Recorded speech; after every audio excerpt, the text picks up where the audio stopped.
प्रवीण चंद्र पांडे हुआ। मैं company secretary हूँ और अभी कंपनी सचिव संस्थान के पटना चैप्टर का जो बिहार का एकमात्र चैप्टर है उसका अध्यक्ष। तो बात आ रही है कंपनी सेक्रेटरी की है क्या किसी का फॉर्मेलिटी ये जानना चाहते हैं क्या है ये देखिए, कंपनी सचिव संस्थान भारत सरकार द्वारा बनाया हुआ एक संस्थान है और ये संस्थान को भारत सरकार ने इस मकसद से बनाया है कि भारत सरकार भारत में हमारे देश में जो भी कॉरपोरेट कंप्लायंस है उसको करने के लिए जो भी प्रोफेशनल्स होंगे उन प्रोफेशनल्स को पढ़ाकर तैयार करके मार्केट में लाने का काम कंपनी सचिव संस्थान करता है। हमारे संस्थान को 1982 में लोकसभा के द्वारा पारित बिल के द्वारा इस संस्थान को बनाया गया था। भारतीय कंपनी सचिव संस्थान का नाम है और इस संस्थान को ही केवल एकमात्र मान्यता प्राप्त है भारत में जो पढ़ाई करिकुलम डिसाइड करते हैं और इसे पास करने के बाद भारत सरकार के द्वारा तय मानकों के आधार पर पास करने के बाद वो सभी हम जो भी प्रोफेशनल होते हैं वो विभिन्न कंपनियों को और जो भी कॉर्पोरेट है उनको अपनी सेवाएं देते हैं ताकि वो कंप्लायंस कर सकें। 1982 की शुरुआत के बाद आज 2025 आ चुका है। क्या कुछ बीच में किसी तरह की नई रूपरेखा आई, किस तरह का कार्य प्रणाली बनाई और आई क्या बन रही है? देखिए, जिस दिन ये संस्थान तो ऐसे भारत सरकार द्वारा 1982 में बना, लेकिन ये संस्थान लगभग 1968 से भारत में काम कर रही थी। 1983 में भारत सरकार ने कानून बनाकर इसे कानूनी मान्यता प्रदान की। लेकिन देखिए, समय के साथ कंपनी सचिव कोर्स का वैल्यू भारत सरकार के नज़रों में बढ़ता चला गया।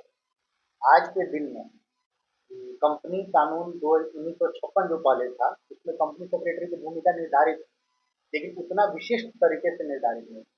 लेकिन आपको कंपनी अधिनियम 2013 में जब आया तो कंपनी सचिव को की मैनेजरियल पर्सन में डिफाइन किया गया। की मैनेजरियल पर्सन का मतलब होता है board of director, director, CFO and company secretary.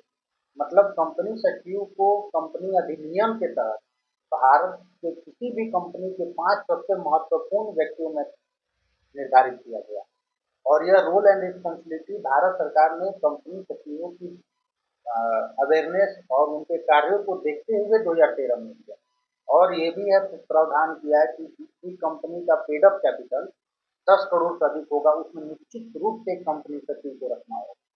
हालांकि आज छोटी कंपनियां भी कंपनी सचिवों को रख रही हैं क्योंकि कंप्लायंस डे बाई डे बढ़ते चले जा रहे हैं और लोगों में ये सजगता आ रही है कि वो कानूनों का पालन करें। कानूनों का पालन करने के लिए उन्हें कोई तो ऐसा चाहिए होगा जो बताए। तो इसी महती भूमिका को देखते हुए भारत सरकार ने भी इसको सत्यापित किया है। अधिनियम में हमें इतना पद और प्रतिष्ठा दिया है और हमारे बाजार में जो प्रोफेशनल काम कर रहे हैं वो भी उसको किसी तरह से काम कर रहे हैं। अगर देखा जाए कि कंपनी सचिव का दूसरी वर्क होता क्या है? देखिए, कंपनी सचिव का एक्चुअल में वर्क क्या है, ये सबसे अच्छा सवाल क्या है बताते हैं।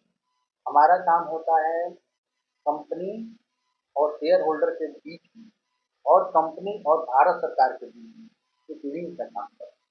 कंपनी सेक्रेटरी कंपनी के सभी कंप्लायंसेस को देखता है, मतलब जितने कानून कंपनी पर लागू हो रहे हैं वो अनुपालित हो रहे हैं या नहीं, ये उसको देखना उसकी जिम्मेवारी होती है। प्लस उनकी ये भी जिम्मेवारी होती है कि कंपनी में किसी अगर कोई बड़ी कंपनी जिसमें 5 लाख 2 लाख 1 लाख शेयर होल्डर है वो शेयर होल्डर्स तक कंपनी के जो रिपोर्ट्स जा रहे हैं वो सही तरीके से जा रहे हैं तो उस पर सिर्फ और सिर्फ कंपनी सचिव साइन करता है। आप किसी भी कंपनी का आज के डेट में आईपीओ आता है वो कंपनी सेक्रेटरी के साइन की होता है। भारत सरकार के पास इतने सारे फॉर्म फाइल होते हैं उसमें कंपनी सेक्रेटरी का भी साइन लगता है।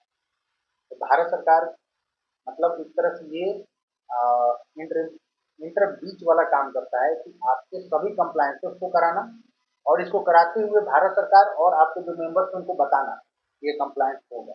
ये एक बहुत महत्वपूर्ण पद हो जाता है क्योंकि कंपनी का कंप्लायंस सबसे इम्पोर्टेंट चीज़ है। आज के डेट में जब हमारी कंपनी इंटरनेशनल लेवल पर काम कर रही है, फंड्स ला रहे हैं, तो जब भी कोई विदेशी फंड्स आने वाला होता है तो वो सबसे पहले ये देखते हैं कि कंपनी कितने कंप्लायंट, वो कितने नियम का अनुपालन कर रही है।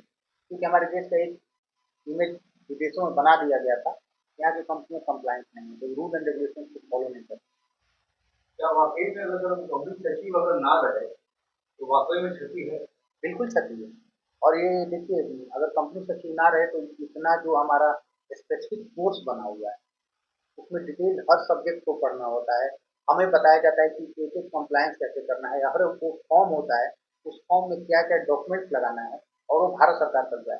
तो अगर कंपनी सेक्रेटरी ही कंपनी में ना रहे, तो फिर वो कंपनी का जितना एक्चुअल में कहा जाए कि जो डाटा इन्फॉर्मेशन सरकार को चाहिए चेक करने के लिए टाइम टू टाइम कि कहीं कंपनी में कोई फ्रॉड तो नहीं हो रहा है, कंपनी किसी इलीगल एक्टिविटी में, नहीं तो सरकार बिल्कुल वहाँ पे अंधी हो जाएगी।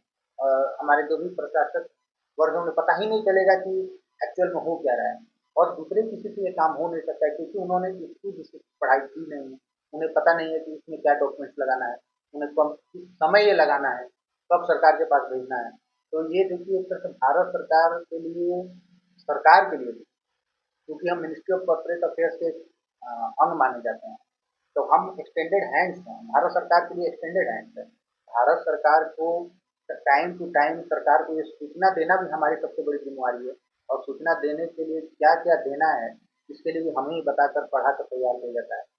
तो लॉक तो है इसी तो को। तीसरे के साथ मीडिया टीम आपका आज आपके पास पहुंची, आपके ऑफिस में आए हैं कॉलेज की बात करें पर सर यहाँ की कार्यप्रणाली को आज के बाद बहुत दोस्तों होना है, क्या कुछ कार्यप्रणाली है?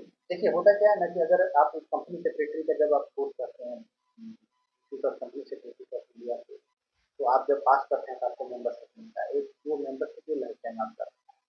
जब आपको मेंबरशिप मिल जाता है तब आपके पास दो ऑप्शन होते हैं, या तो आप किसी कंपनी में जॉब कर रहे हैं, किसी कॉर्पोरेट ऑफिस को ज्वाइन कर रहे हैं, या किसी डॉक्टर की तरह, इंजीनियर की तरह आप अपना ऑफिस कर रहे हैं, क्योंकि भारत में सिर्फ 70 से 75 हजार, 80 हजार हमारे पास कंपनी करती है। और वो भी आप देखिए कब से, जिसमें बहुत सारे लोग बुजुर्ग हो गए हैं, कुछ लोग नहीं हैं। तो आज के डेट में भारत में अगर मात्र सबसे पहले 75 से 80 हजार ही है। हाँ, मात्र 80 हजार, अभी 79,000 मेंबरशिप चल रहा है हमारा, तो 80 हजार मान लीजिए लमसम। इसमें से ये संस्थान 1968 से डिग्री अब दे रहे हैं लोगों को, तो 5 हजार तो ऐसे भी होंगे जो आज के डेट में या तो बुजुर्ग हो चुके होंगे या फिर नहीं होंगे।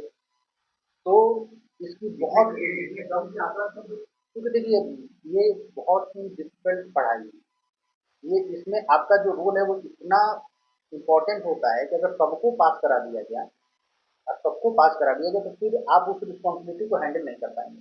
कैसे यूपीएससी में बैठते लाखों लोग हैं लेकिन पास सिर्फ 1000 में होते हैं, यहाँ भी वहीं बैठते लाखों हैं, हमारे पास आज के डेट में 3 लाख 4 लाख स्टूडेंट का बेस है, लेकिन रिजल्ट हर साल 4 से 5 हजार ही नंबर आ रहे हैं।